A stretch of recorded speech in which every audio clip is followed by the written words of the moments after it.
Baik, bismillahirrahmanirrahim. Assalamualaikum warahmatullahi wabarakatuh. Alhamdulillahirabbil alamin. Wassalatu wassalamu ala asyrafil anbiya'i wal mursalin, sayyidina wa maulana Muhammadin wa ala alihi wa sahbihi ajma'in. Baik Bapak Ibu Saudara-saudari sekalian, kita berjumpa lagi di channel Lensa Psikologi Sufi ya. Nah, pada kesempatan kali ini kita akan membahas terkait hakikat diri atau aku yang memiliki beberapa dimensi ya, yaitu aku yang pertama, aku yang kedua, dan aku yang ketiga. Atau aku dengan A besar ya yang terakhir itu, yang terkadang atau cukup sering kami lihat menimbulkan kesalahpahaman yang berkaitan dengan Tuhan. Ini mungkin akan menjadi bahasan yang cukup sulit bagi beberapa di antara kita. Namun kami akan membahasnya dengan sederhana mungkin ya, satu persatu. Dan ini membutuhkan ketenangan dan konsentrasi lebih ya. Jadi silakan Anda sekalian mengkondisikan diri masing-masing. Sehingga Bapak Ibu Saudara-saudari sekalian bisa menemukan dan memahami semuanya. Atau setidaknya sebagian besar ya, mengenai apa yang akan kita bahas nanti di dalam diri Anda sendiri masing-masing. Baik, kita mulai saja. Dari yang paling mudah yaitu aku yang pertama, yaitu adalah yang paling mudah atau cenderung tanpa sadar dianggap diri atau aku oleh umumnya manusia. Yang manakah aku? Manakah diriku? Diriku ya ini, dengan tangan dan kaki, wajah, bentuk alis serta warna rambut seperti ini, begitu. Dengan semua ciri-ciri fisik yang ada ini, ya inilah aku. Nah, begitu kan ya, sangat mudah kan untuk melihat dan menyebut demikian. Nah, mengapa umumnya manusia cenderung tanpa sadar melihat dan menganggap bahwa dirinya adalah tubuhnya tersebut, dan kata aku itu mudah melekat pada tubuhnya? Nah, tidak lain karena kesadaran jiwa atau nous manusia di dunia ini, di alam materi ini ya, cenderung melekat pada realitas materi. Nah, mengapa demikian?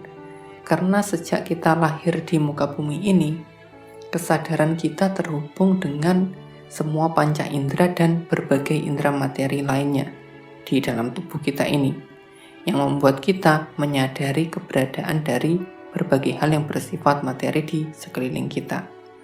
Mulai dari suara dan sentuhan ibu dan ayah kita, berbagai benda-benda di sekeliling kita, dan semuanya. Hingga akhirnya kita senantiasa berinteraksi dengan semua itu dan mendapatkan berbagai kesenangan atau kenikmatan ya, maupun rasa sakit dari semua hal tadi. Nah, dan semua itu semakin membuat kita memperhatikan hal-hal materi di sekeliling kita dalam berinteraksi dengannya. Kemudian mendapat kenikmatan dan rasa sakit lagi, dan begitu seterusnya. Hingga kita benar-benar melihat bahwa yang benar-benar ada dalam kehidupan kita ini adalah hal-hal yang bersifat materi di sekeliling kita ini, dan pada diri kita sendiri, yaitu tubuh kita dan organ-organnya ini, begitu. Nah, kenikmatan dan rasa sakit dari hal-hal yang bersifat materi itulah dalam psikologi sufi terkumpul sebagai energi materi di alam tak sadar bawah kita, yang berasal dari semua pengalaman hidup yang kita jalani dengan tubuh ini, beserta seluruh inderanya ya, sejak lahir hingga saat ini. Dari sinilah kesadaran jiwa atau nafs kita tertarik dan melekat pada tubuh materi atau biologis kita ini, sehingga kita cenderung melihat dan menganggap bahwa diri kita ya tubuh ini, begitu. Di samping itu, kita mudah kan ya terpana, begitu dalam tanda kutip, dengan ketampanan atau kecantikan dari diri sendiri, hingga kemudian melakukan selfie untuk mengabadikan keindahannya itu, begitu. Sampai suatu ketika dengan sedikit jerawat saja itu sudah bisa membuat gelisah, bahkan mungkin stres dan lain-lain jenisnya ya. Nah, mungkin untuk sebagian orang ya. Begitu juga perhatian terhadap orang lain yang memiliki penampilan yang menarik perhatiannya, hingga muncul kekaguman yang bahkan untuk sebagian orang akan membuatnya tetap terngiang-ngiang di dalam pikiran. Contoh populernya yang sempat viral kemarin mungkin seperti kaum Hawa yang heboh dengan Mayor tadi ya. Nah, itu mungkin yang tahu. Nah, termasuk pula wujud dari kelekatan kesadaran jiwa atau nos pada realitas materi itu adalah pada gen atau keturunan biologis dari badan atau tubuh materinya itu, hingga ia bisa menjadi orang yang begitu bangga dan menyombongkan dirinya hanya karena merupakan keturunan biologis tokoh ini dan itu, begitu misalnya. Nah, begitu pula sebaliknya, orang yang memandang sangat rendah dirinya karena keturunan dari orang miskin atau sejenisnya. Nah, itu keduanya juga sama ya. Keduanya juga karena kesadarannya melekat pada dunia materi. Sehingga ia memandang tubuhnya itulah dirinya. Ketika tubuh itu terlihat atau berstatus baik dari genetik atau keturunan biologis orang terhormat misalnya tadi, maka ia akan bangga dengan dirinya. Tatkala tubuh itu dalam status atau kondisi yang sebaliknya, maka ya sebaliknya gitu. Nah, sehingga apabila seseorang cenderung melihat dirinya sendiri atau orang lain dari kecantikannya, ketampanannya, keturunannya, dan hal-hal bersifat materialistik yang lainnya, maka hal itu adalah akibat dari kesadaran jiwanya yang melekat pada materi atau realitas materi. Dimana dalam kasus yang sangat ekstrim ya, dan menyimpang di sini, karena kebanggaan terhadap dirinya sendiri berupa tubuh maupun materi-materi yang ia miliki, dengan kondisi jiwa atau nafs yang ada, seorang bisa menyuruh orang lain untuk memuliakannya, memuji dirinya, atau menyuruh mereka untuk memandang dirinya sebagai orang suci karena keturunan dari tokoh mulia ini dan itu misalnya. Hingga puncaknya bisa jadi ia menuhankan dirinya sendiri dengan tubuh, darah, ataupun harta benda dan sejenisnya itu. Atau tanpa sadar menyematkan sifat-sifat kemutlakan pada dirinya, hingga ia memandang bahwa dirinya memiliki kuasa, dan apapun yang ia katakan, ia lakukan harus dipandang benar oleh siapapun. Bila tidak, ia akan murka dan sejenisnya dan seterusnya ya. Sehingga ia pun minimal akan memandang orang lain yang tidak setara dengannya dari keturunan yang lain adalah lebih rendah darinya dan harus memuliakannya. Na'udzubillah, begitu ya. Begitu pula sebaliknya, karena tidak memiliki apa-apa, bukan keturunan siapa-siapa, ia pun memandang dirinya bukan siapa-siapa pula, dan memandang orang lain yang berkebalikan kondisi kehidupan materinya, seperti yang pertama tadi misalnya, sebagai dewa, bisa dikatakan demikian dalam tanda kutip ya, yang tanpa cacat, yang ia puja-puja, yang tidak boleh memiliki kekurangan begitu, yang ia tak sanggup melihat adanya kekurangan padanya begitu, mungkin lebih tepatnya, yang ia harapkan kebaikan darinya dan seterusnya. Yang semua itu hanya dikarenakan oleh penampilannya, garis keturunannya dan lain sejenisnya tadi. Nah, sehingga ya na'udzubillah, sebenarnya itu bukan suatu hal yang sehat ya, yang akan membuat manusia terjebak di dalam ilusi-ilusi yang membuat kesadarannya akan jauh dari kenyataan yang sesungguhnya, bahwa manusia itu pasti memiliki kekurangan, harta benda dan tubuhnya itu pun suatu saat pasti akan hancur dan kembali ke asalnya dan seterusnya sejenisnya. Bisa panjang ya. Nah, alhasil kembali lagi, dalam kondisi jiwa atau nafs yang ekstrim sakitnya tadi, aku atau diri yang berupa tubuh dan darahnya itu pun bisa dituhankan, bisa dianggap sebagai Tuhan, disifati sebagai Tuhan, begitu juga bisa, karena kesadarannya yang terlalu melekat pada realitas materinya tadi, tubuh materinya itu. Jadi na'udzubillah. Ya, sehingga kita pun perlu mengelola jiwa atau nafs kita agar tidak memiliki kecenderungan materialistik yang ekstrim semacam itu ya. Nah, kalau contoh masa lalunya itu yang paling populer mungkin ya Fir'aun itu ya. Selanjutnya untuk diri atau aku yang kedua. Nah, untuk yang satu ini perlu sedikit atau banyak usaha mungkin ya, beberapa orang bisa berbeda sesuai dengan kondisi jiwa nafsnya. Kita bisa masuk dan melepaskan kesadaran kita agar ia tidak terlalu melekat pada realitas materi seperti sebelumnya tadi, baik itu realitas materi di luar tubuh kita maupun juga tubuh hingga pikiran dan perasaan yang ada pada diri kita ini. Nah, bagaimana itu bisa dilakukan? Nah, maka perhatikan dengan baik dan ikuti kalimat berikut ini. Kita akan masuk ke aku yang kedua. Yang manakah sebenarnya aku? Apakah aku adalah rambut ini, tangan ini, kaki ini?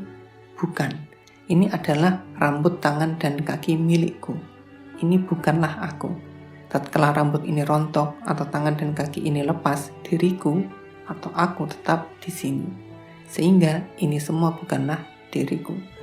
Lantas, yang manakah aku? Nah, kita pun bisa masuk ke dalam dan bertanya, apakah aku adalah pikiran ini? Ini pun bukan. Ini adalah pikiranku, pikiran milikku. Di mana aku sendiri dengan kehendak yang kumiliki, aku bisa mengubah-ubah bentuk pikiranku ini. Sedangkan aku tetap di sini. Pikiran ini bukanlah aku. Lantas apakah aku adalah perasaan ini? Ini pun juga bukan. Aku bisa menyadari maupun mengabaikan perasaan-perasaan ini, mau mengekspresikannya maupun tidak. Kalau begitu, yang manakah aku? Aku bukanlah tubuh ini, pikiran maupun perasaan ini. Aku adalah yang menyadari ini semua. Aku adalah yang menyadari ini semua. Nah, aku adalah kesadaran yang bisa menyaksikan atau menyadari keberadaan dari perasaan, pikiran, dan juga tubuh ini. Aku adalah kesadaran yang berdiri sendiri. Nah, baik, apakah bisa disadari? Apakah Anda bisa membuat jarak dengan tubuh, pikiran, dan perasaan Anda? Nah, sampai di sini, aku atau diri yang menyadari semua ini, yang bukan berupa suatu hal yang bersifat materi, biasanya dipahami sebagai ruh. Nah, dan karena ruh ini dipahami pula sebagai energi, dan energi dalam sains didefinisikan sebagai sesuatu hal yang kekal, yang tidak bisa diciptakan dan dimusnahkan juga, terkadang mereka yang terlalu terburu-buru akan menyimpulkannya sebagai Tuhan, atau setidaknya bagian dari Tuhan. Sehingga aku yang kedua ini adalah Tuhan gitu, atau minimal bagian darinya. Yang suatu saat nanti setiap aku manusia itu akan menyatu dan menjadi Tuhan seutuhnya. Kurang lebih demikian ya pemahamannya. Nah, namun nyatanya itu bukan Tuhan ya. Itu hanya kesimpulan yang dibuat manusia saja. Untuk benar-benar menyadarinya, sebenarnya ini membutuhkan kesadaran dan pengalaman yang lebih lanjut, yang sangat jarang ada manusia yang memiliki atau mengalaminya. Namun walaupun demikian, insya Allah ibu bapak dan saudara-saudari sekalian, bapak ibu dan saudara-saudari sekalian yang belum memiliki kesadaran dan pengalaman yang lebih lanjut terkait hal tersebut, nanti juga akan memahami apa saja sebenarnya semua itu, dan di mana sebenarnya posisi Tuhan yang sesungguhnya, agar tidak salah paham terhadap hal yang disimpulkan sebagai Tuhan. Nah, dan sesungguhnya aku yang kedua tadi adalah hasil dari ruh pribadi, unsur batiniah yang tersembunyi di dalam sistem saraf manusia yang berpusat di otak, sehingga terhubung pula dengan semua indera materi manusia. Oleh karena itulah mengapa pusat kesadaran yang satu ini ada di dalam kepala kita. Nah, dan pertanyaannya, mengapa ada aku di situ? Nah, jawabannya adalah karena fungsi dasar akal manusia adalah memisah-misahkan segala hal yang berbeda yang ada di hadapannya. Sehingga kita bisa menyebut ini ayah, ini ibu, itu hewan, tumbuhan, benda-benda, dan lain-lainnya. Dan akhirnya, ketika sudah cukup matang akalnya, usia akil balik ya sekitar usia SD, tatkala kita memperhatikan diri kita dan orang lain, kita pun menemukan bahwa kita hanya bisa berkehendak pada tubuh kita sendiri, dan lainnya berjalan di luar kehendak langsung kita.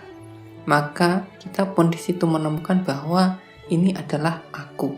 Nah, kemudian ada kamu dan hal-hal lainnya selain diriku. Dan tatkala kita mencoba masuk lebih dalam tadi, kita pun melabeli kesadaran individual kita yang bisa berkehendak dan melihat atau menyadari keberadaan perasaan, pikiran, dan kondisi tubuh kita tadi sebagai aku yang kedua ya. Dan akhirnya kita menarik kesimpulan bahwa aku adalah yang menyadari ini semua, begitu. Nah, sehingga sesungguhnya aku itu bukanlah suatu hal yang nyata, melainkan konsep yang dibuat oleh akal kita dari melihat segala hal yang berbeda ke dalam keterpisahan. Dan ini terjadi karena kesadaran jiwa atau nafsu kita menyempit. Tatkala ia meluas dan menjadi utuh kembali, maka semua keterpisahan itu akan hilang, sehingga tidak ada lagi yang bisa disebut sebagai aku gitu. Nah, nanti kita bahas pula ini. Nah, jadi aku dua ini pun dan juga ruh pribadi itu bukanlah Tuhan ya. Kemudian yang selanjutnya, ada pula beberapa kaum spiritualis yang memfokuskan perhatiannya ke dalam dada, hingga akhirnya ia menemukan suatu hal di sana yang bisa menuntun manusia ke jalan yang benar, dalam tanda kutip ya, atau yang bisa menuntun manusia pada keputusan-keputusan yang cenderung benar, mudahnya demikian, yang penuh kesadaran, kasih sayang, dan welas asih, gitu. Dan karena ia ada di dalam dada, di dalam diri kita, yang seakan memiliki kehendak sendiri yang bisa menuntun kita, maka dipandanglah ia sebagai bagian dari kita, dan disebutlah ia sebagai aku, dengan A besar ya, yang sifatnya cenderung misterius begitu. Dan itu memang ada ya, bila rutin dan tepat di dalam menjalani praktek meditasi dalam bentuk zikir atau yang lainnya, mungkin kalau ada ya, hingga bisa menjaga diri dalam keheningan dan ketenangan, insya Allah hal semacam itu bisa disadari, mulai dari keheningan yang akan membuat kita bisa melihat realitas sekitar dengan lebih jelas dan objektif ya, tidak tercemari oleh perasaan suka dan tidak suka, cinta atau benci, doktrin, teori, dan lain-lain. Ini yang paling umum ya. Nah, namun bisa juga yang tiba-tiba dapat adalah suatu hal yang benar-benar terpahami secara langsung di dalam dada, yang terterima langsung sebagai kebenaran yang terang. Nah, kami menggunakan kata terterima ya, karena kita dalam fenomena ini sepenuhnya memang pasif ya. Dia atau hati dalam dada kita lah yang aktif, sehingga semua itu berlangsung tanpa keinginan maupun kehendak kita. Dan ini bukan halusinasi visual maupun auditori dan sejenisnya ya, yang pusatnya ada di dalam kepala kita, bukan, karena ini ada di dalam dada, sehingga dua hal itu sangat berbeda. Nah, terkadang karena sifatnya yang cenderung misterius, membawa pada kebenaran, welas asih, dan hal baik lainnya, beberapa kaum spiritualis memandang atau menyimpulkan bahwa aku dengan A besar ini, atau diri lain di dalam diri kita tadi, yang ada di dalam dada, itu sebagai Tuhan. Nah, namun sekali lagi itu bukan Tuhan ya. Nah, bila mereka atau kita juga mengalami salah satu fenomena yang lain di dalam dada kita, maka hal itu akan benar-benar tersadari bahwa ia bukan Tuhan. Nah, apakah fenomena itu? Yaitu tatkala kita secara tiba-tiba ya, jadi tidak ada niat kehendak lebih-lebih imajinasi ini dan itu terlampau jauh. Jadi tiba-tiba begitu saja di dalam dada kita menyadari keberadaan Tuhan secara nyata, tanpa gambar, warna, suara, dan hal-hal indrawi lainnya. Disitulah kita sadar, ternyata memang ada realitas yang dinamakan Tuhan. Realitas semacam itu yang dinamakan Tuhan itu ternyata memang benar-benar ada, yang di luar jenis realitas yang ditangkap oleh panca indera kita maupun indera-indera materi kita yang lain selama ini. Itu ternyata ada ternyata. Nah, jadi di dalam dada kita ada yang namanya hati ruhani, yang lapisan terdalamnya yaitu loop terhubung langsung dengan Tuhan. Dalam psikologi sufi begitulah penjelasannya. Nah, dan aku tadi berasal dari hati ruhani pada lapisan fuad yang membungkus loop tadi, yang menyimpan ruh rahasia atau sir ya. Otak atau akalnya hati ruhani itu adalah dia. Nah, yang memberikan keterpisahan ruhani antara aku dan Tuhan itu adalah fuad tadi. Nah, yang menyimpan ruh rahasia atau sir itu. Nah, namun sedikit bedanya dengan asal sebutan aku yang tadi disebabkan karena dada atau hati ini bagian dari kita ya. Dalam psikologi sufi ada sebuah fenomena di mana kesadaran kita tiba-tiba berada di dalam point of view dari hati gitu. Dengan kata lain, saat itu kita tiba-tiba menjadi hati itu sendiri. Nah, sehingga tersadarilah bahwa hati itu adalah diri kita sendiri. Sehingga muncullah aku dengan A besar tatkala kita menjadi hati tadi. Nah, dan itu terjadi tatkala kesadaran dari ruh pribadi dalam kepala atau otak kita ya, turun ke dalam hati, ke dalam dada. Hingga kita pun tidak bisa menyadari dunia atau alam materi ini. Karena yang terhubung dengan alam materi ini kan indera-indera materi kita yang terhubung dengan ruh pribadi. Dan pada saat itu ruh pribadi turun ke dalam hati kita, ke dalam dada, sehingga seakan-akan kita tiba-tiba terpisah begitu dari alam materi ini. Sehingga pada waktu itu yang tersadari adalah hal-hal yang bersifat ruhani, malahan seperti keberadaan Tuhan dan identitas ruhani kita sebagai hambanya. Nah, jadi aku dua yang sebelumnya tadi adalah kesadaran individual dari akal ruh pribadi ya, dari akal ruh pribadi dalam kepala kita yang tersembunyi dalam sistem saraf pusat kita ya. Dan aku yang ketiga ini dengan A besar ini adalah kesadaran individual dari akal di dalam dada kita, di dalam hati ruhani kita. Yang bagian terdalamnya yaitu lapisan lob senantiasa berhadapan atau terhubung langsung dengan Tuhan. Sehingga ia bukanlah Tuhan itu sendiri ya, melainkan hati ruhani. Itu yang paling perlu dipahami. Nah, dan seperti yang dijelaskan sebelumnya pula, ada sebuah kondisi di mana manusia tidak bisa menyadari apapun kecuali Tuhan, yaitu tatkala mereka berada di dalam kondisi kesadaran ruhani yang utuh, dalam naus mardiyah, jiwa yang diridhoi, sehingga tidak ada apapun termasuk yang ada di dalam dirinya yang bisa ia tunjuk sebagai aku, karena hanya Tuhan yang tampak dan hanya Tuhanlah yang berkehendak. Sehingga berbagai ilusi keterpisahan itu dalam kondisi kesadaran ruhani yang utuh itu sudah tidak ada lagi begitu di situ. Termasuk pula aku, kamu dan lain-lain itu sudah tidak ada lagi. Yang tersisa hanyalah kesadaran dan Tuhan. Nah, kemurnian dan kesempurnaan manusia itu ada di sini itu, yaitu sebagai kesadaran rohani yang utuh. Nah, terkait kesadaran, kemudian wujud dan realitas dalam hubungannya dengan Tuhan akan kita bahas di video selanjutnya ya. Terkait tentang konsep ketransendenan Tuhan itu nanti bagaimana seharusnya kita memandangnya. Nah, baiklah, wallahu a'lam bishawab. Mungkin demikian yang bisa kami bagikan saat ini. Kurang lebihnya kami mohon maaf. Salam sehat, damai, sejahtera bagi kita semua. Wassalamualaikum warahmatullahi wabarakatuh.